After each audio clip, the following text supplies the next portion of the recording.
شقة 4 غرف وصالة دوبلكس مع حديقة مساحة 180 متر. احنا هنا بنصور من عند الحديقة. طبعا الحديقة بتبتدي معانا من عند حدود السلك اللي هناك ده، الزاوية تمشي لحد الشجرة اللي هناك. طبعا الشقة دوبلكس، البلكونة والتراس بتاعها متقفل بالجام. هي دورين، 4 غرف مع 3 حمامات، موجودة في واجك في إزمت. هندخل جوه.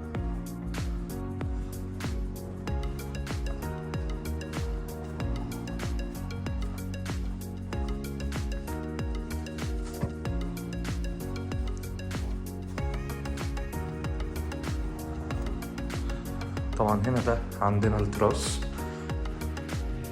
في الأساس التراس المفروض هو مفتوح، ولكن صاحب الشقة مقفل الجام.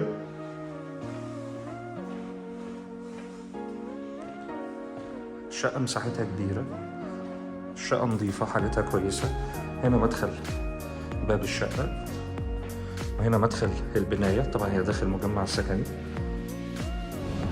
أول ما ندخل من باب الشقة على طول عندنا هنا في درج سلم يطلعنا فوق على الغرف. هنا اللي احنا فيه ده الممر أو الموزع. تحت درج السلم عندنا هنا مخزن. على اليسار هنا حمام ضيوف. هنا في غرفة، وهنا الصالة مع المطبخ. طبعا الصالة مع المطبخ مساحتهم كبيرة. ده المطبخ بالشكل ده كده. طبعا هو مفتوح، ولكن نقدر نقفله هنا بقاطع جبسن بورد فيصير منفصل. هو شبه منفصل، هيتسلم مع الشفاط والجولة والفرن بالشكل ده. مساحة الشقة كبيرة. طبعا ليها إطلالة من هنا على المشروع من الخارج. وهنا طبعا عندنا البلكونة أو التراس. كمان التراس ده مساحته كبيرة بالشكل ده كده. مقابل الصالة على طول عندنا هنا حمام الضيوف، بيكون بالشكل ده كده. طبعا هنا مدخل باب الشقة اللي دخلنا منه قبل شوية، وهنا الصالة.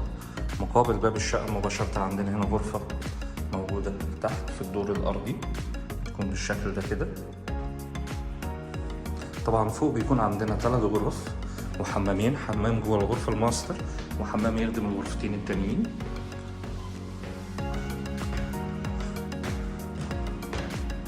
طبعا هنا عندنا الممر او الموزع في الدور اللي فوق. ممر مساحته كبيرة بالشكل ده كده. هنا عندنا الحمام الرئيسي. الحمام الرئيسي مساحته كبيرة بالشكل ده. هنا مكان طبعا الغسالة والنشافة. هنا عندنا الغرفة التانية، بتكون بالشكل ده كده. طبعا ليها إطلالة على الجبال بالشكل ده.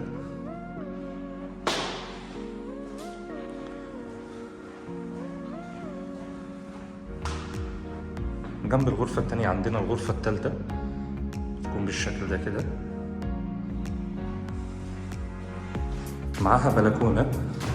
كمان البلكونة متقفلة بالكامل بالجام بالشكل ده.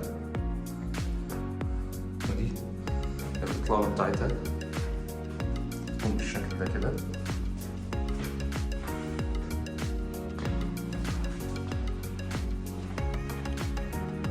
هنا بيكون عندنا الغرفة الرابعة اللي هي الماستر. أول ما أدخل من الغرفة عندنا هنا حمام. وطبعا الغرفة مساحتها كبيرة بالشكل ده كده.